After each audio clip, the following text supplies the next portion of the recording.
18 বছরের ছেলেটা, এটা একটা হলো এটিএম বুথ। ফুলাগা আসলে হলো মূলত একটা এটিএম বুথ, যেটা টিপ দিলে টিয়া বাইরে। হ্যাঁ, বাস্তবতা এটা। অসংখ্য মা বাবার ফিকির এটা। ছেলেটা উপযুক্ত হয়েছে, এখন জিজ্ঞাসা করতেছে হয় বিদেশ যান, নাহলে দেশে থাকো, কামাই করো, টাকা দরকার। তোমার নামাজ, তোমার ইমান, তোমার আমল, তোমার আখেরাত, তোমার চেহারা, তোমার সুরত, চাল চলন, এটা আমার দেখার বিষয়।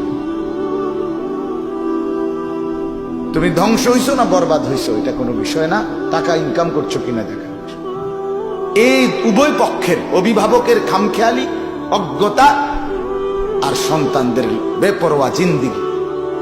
অসংখ্য ছেলে পেলের কারো কোনো মানে লাখ লাখ ছেলে মেয়ে এখন, যারা তাদের মাথার উপরে কোনো ছায়া, কারো কোনো নিয়ন্ত্রণ কিছুই স্বীকার করে। এরা জানেই না যে কিসের মা, বাবা, ভাই, বড় ভাই, আলেম ওলামা, সমাজের কোনো মুরব্বী, কারো কোনো অধীনতা সে স্বীকার। আমি স্বাধীন, মুক্ত, আমার যা মন চাইতা, আমার যা মন চাইতা।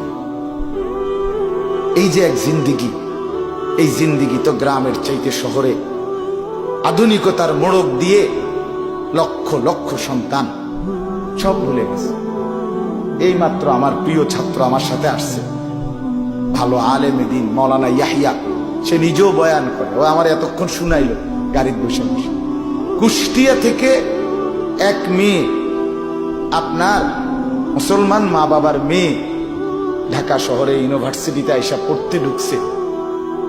সেই মেয়ে পাশাপাশি সাংবাদিকতার কাজও করত।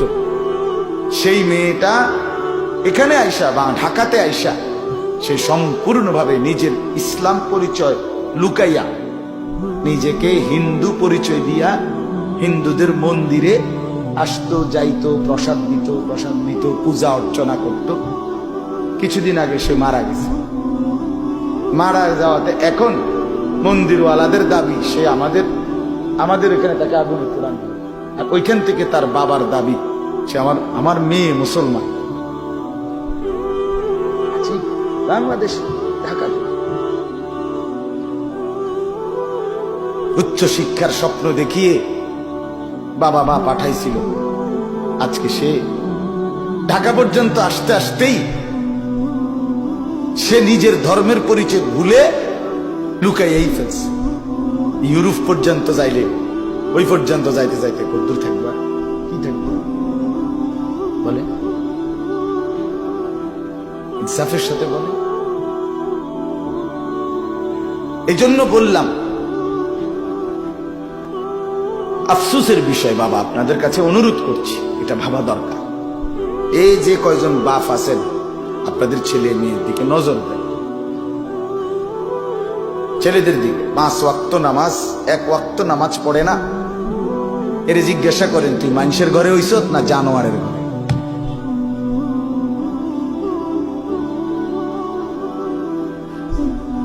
তার পরিচয় জিজ্ঞেস করে। খোদার 365 দিনে কোনদিন ফজরের নামাজ পড়ে না, এই হাইওয়ানকে জিজ্ঞেস করেন তুই মুসলমানের ঘরে জন্ম নিছ না বেঈমানের ঘরে।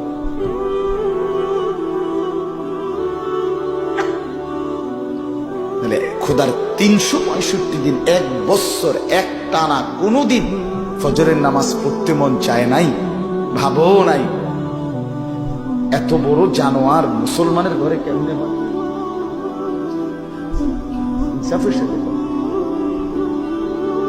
ওই বাপ বাইচা আছে কেমনে? ওই বাপ ঘুম যায় কেন? ওই মার রাত কাটে কিভাবে? আহা মুসলমান, জীবনটাকে শুধু বন বিস্কুট মনে করছে। আহারে মুসলমান, কয়টা টাকার খাট পালং আর সোফা আর ফার্নিচার আর ইট বালু আর সিমেন্ট আর টাইলস আর এই ফাঙ্গাস তেলাফিয়া ফার্মের মুরগা, এই হলো জিন্দেগি। এটুকু, এই ভোগ বিলাসিতা, এই দুনিয়া উপভোগ।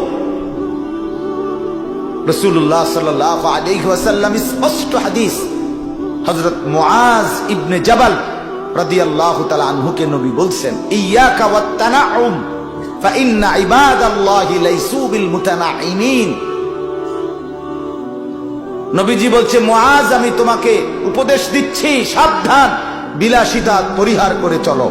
ইয়াকা ওয়াত তানাউম। কেন? আল্লাহর প্রিয় বান্দারা কখনোই বিলাসী হয় না। فإن عباد الله ليسوا بالمتنعمين। একটা 2 লাখ টাকা দিয়ে মোবাইল কিনা, আলহামদুলিল্লাহ, আমার মতো বেটার জন্য কোনো বিষয় না, কোনো বিষয়ই না, এটা কোনো বিষয় না। আচ্ছা, কিনারে কি দরকার? আমি লাগবো এটা যদি কেউ বুঝে, তো আগামী 2 দিনের মধ্যে 100 মোবাইল আইবো আমার কাছে। কি দরকার এটা? এজন্য বাপ বললাম এটা জরুরি। ছেলেরা তোমগরও বললাম, হায়াতের কদর করো, জিন্দেগির কদর করো। বাপ, তুমি নষ্ট হয়ে গেলে পৃথিবীর কিচ্ছু হবে না, তুমি বাদ হয়ে গেল। প্রতিদিন কত মানুষ যে অ্যাক্সিডেন্টে মরে যায়, এতে পৃথিবীর কিচ্ছু হয় না। সূর্য ডুবেই যায়, চাঁদ উঠেই যায়, রাত শেষই হয়ে যায়, দিন শেষই হয়ে যায়, নাকি বলেন না ভাই? বলেন, ছেলেরা বলো ভাই, কিচ্ছু হয় না, কিচ্ছু হয় না। কারোর জন্য পৃথিবী থামে না, কারোর জন্য। রাসূলুল্লাহ সাল্লাল্লাহু আলাইহি ওয়াসাল্লাম স্পষ্ট হাদিসে আছে, নবীজির একজন ছেলে ইন্তেকাল করছিল, তখন সূর্যগ্রহণ লাগছিল। তখন আরবের কুসংস্কার ছিল, বিশিষ্ট কারো মৃত্যুতে এরকম সূর্যগ্রহণ চন্দ্রগ্রহণ লাগে। নবী সাল্লাল্লাহু আলাইহি ওয়াসাল্লাম বলছেন, না না না